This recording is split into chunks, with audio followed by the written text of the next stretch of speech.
नमस्कार दोस्तों, एक बार पुनः स्वागत है आप सभी का धर्म आस्था यूट्यूब चैनल पर। मित्रों, आज की वीडियो में जानेंगे कि स्त्रियां किस श्राप के कारण गैर पुरुषों के साथ शारीरिक संबंध बनाती हैं और वह अपनी काम वासना पर काबू क्यों नहीं कर पाती हैं। तो दोस्तों, चलिए गौर करते हैं। मित्रों, वीडियो में आगे बढ़ने से पहले आपसे हाथ जोड़कर निवेदन है, यदि आप भी भोलेनाथ के सच्चे भक्त हैं तो कमेंट बॉक्स में ओम नमः शिवाय लिखते हुए वीडियो को लाइक और चैनल को सब्सक्राइब अवश्य करें।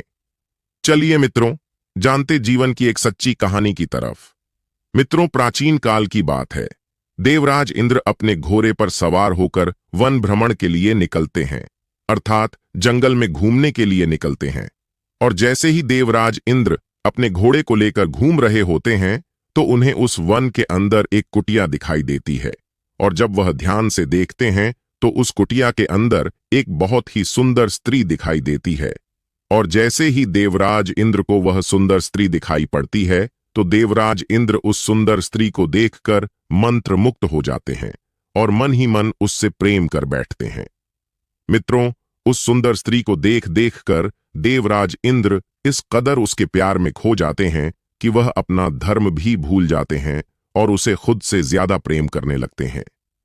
प्रिय मित्रों, उस समय देवराज इंद्र को यह पता नहीं था कि जिस स्त्री से वह प्रेम कर रहे हैं वह स्त्री तो महान तेजस्वी गौतम आशी की पत्नी है। प्रिय मित्रों, उस दिन तो देवराज इंद्र गौतम ऋषि की पत्नी को दूर से ही देखकर चले जाते हैं, परंतु इंद्रलोक में पहुंचने के बाद देवराज इंद्र का मन बेचैन हो जाता है और वह हर समय उसी स्त्री के बारे में सोचने लगते हैं जिस सुंदर स्त्री को उन्होंने उस जंगल में देखा था। मित्रों, जैसे तैसे करके देवराज इंद्र रात्रि तो काट लेते हैं, लेकिन सुबह होते ही वह फिर से अपने घोड़े पर सवार होकर उसी जंगल की ओर निकल पड़ते हैं और चलते चलते उसी कुटिया के पास पहुंच जाते हैं जहां वह एक दिन पहले आई थे। और उस कुटिया के पास पहुंचकर गौतम ऋषि की पत्नी अहिल्या को जी भरकर निहारने लगते हैं।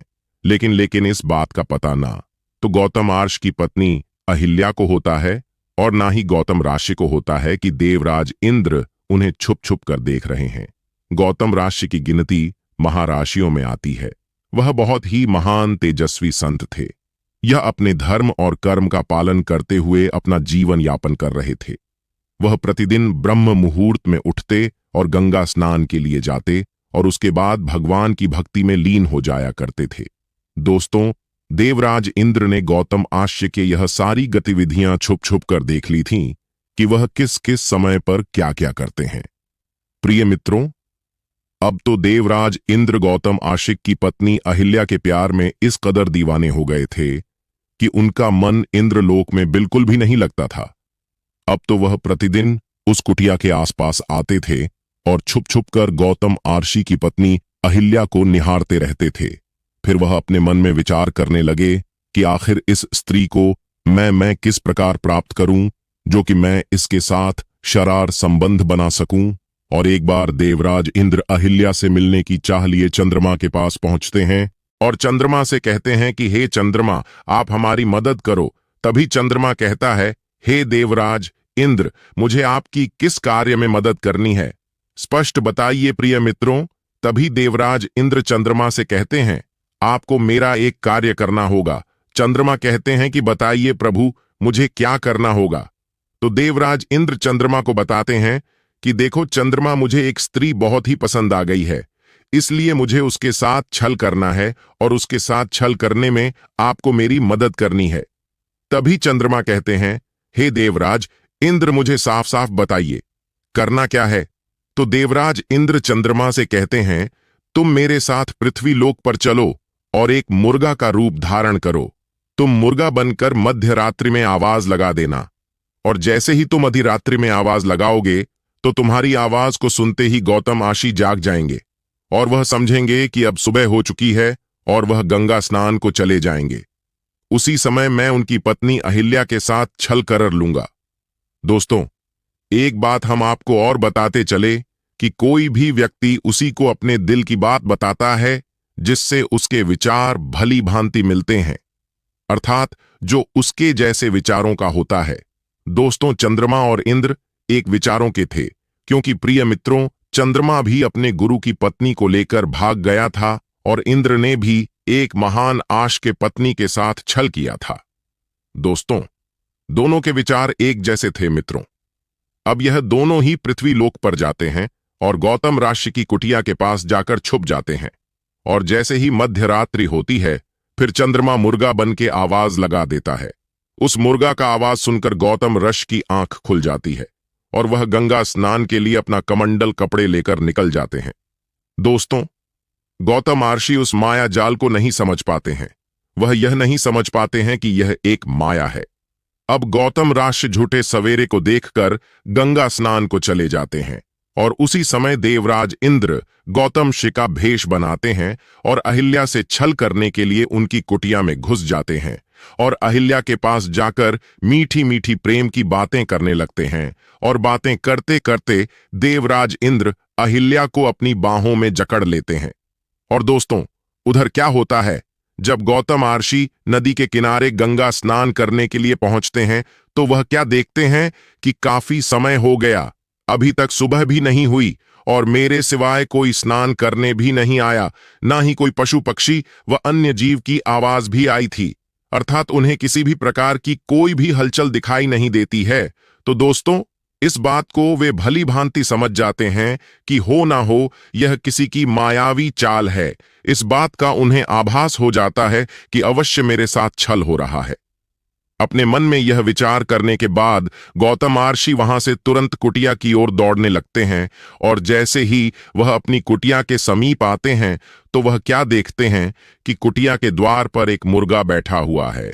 फिर गौतम ऋषि अपने हाथ पर जल लेते हैं और मंत्र पढ़कर उस मुर्गा पर मारते हैं तो वह चंद्रमा अपने असली रूप में आ जाता है। और जैसे ही कुटिया के अंदर पहुंचते हैं तो देखते हैं उन्हीं के भेष में एक पुरुष उनकी पत्नी के साथ शारीरिक संबंध बना रहा है। मित्रों, जैसे ही गौतम ऋषि इस दृश्य को देखते हैं तो उन्हें अत्यधिक क्रोध आ जाता है और उनके नेत्र लाल हो जाते हैं और कहते हैं कि हे मूर्ख स्त्री, तुझे अपने और पराये में कोई फर्क नजर नहीं आया। तुझ में अपने और पराये को पहचानने की शक्ति नहीं है। ऐसी स्त्री होने से क्या लाभ? तुझे तो पत्थर हो जाना चाहिए। और वो अपनी पत्नी को पत्थर होने का श्राप दे देते हैं। उसके बाद वे और भी अधिक क्रोधित हो जाते हैं और इंद्र को काम वासना का भूखा समझकर इंद्र को श्राप देते हुए कहते हैं, हे देवराज इंद्र, तुम्हारे अंदर काम वासना की शक्ति बहुत अधिक है और तुम हर स्त्री पर आसक्त हो जाते हो। इसलिए मैं तुम्हें श्राप देता हूं कि तुम्हारे शरीर पर हजारों योनियों बन जाएंगे।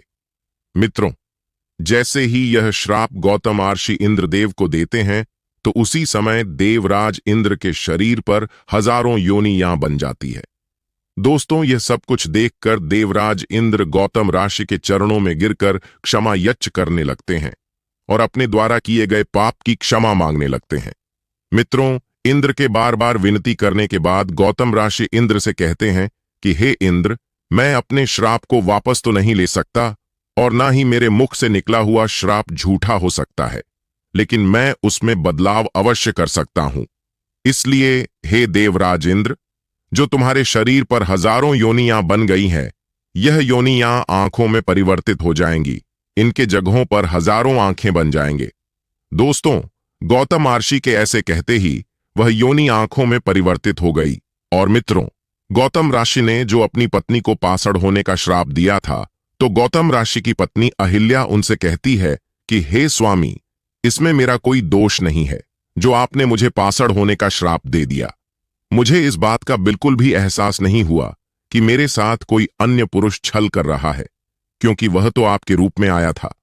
मैं तो आपको ही समझ रही थी।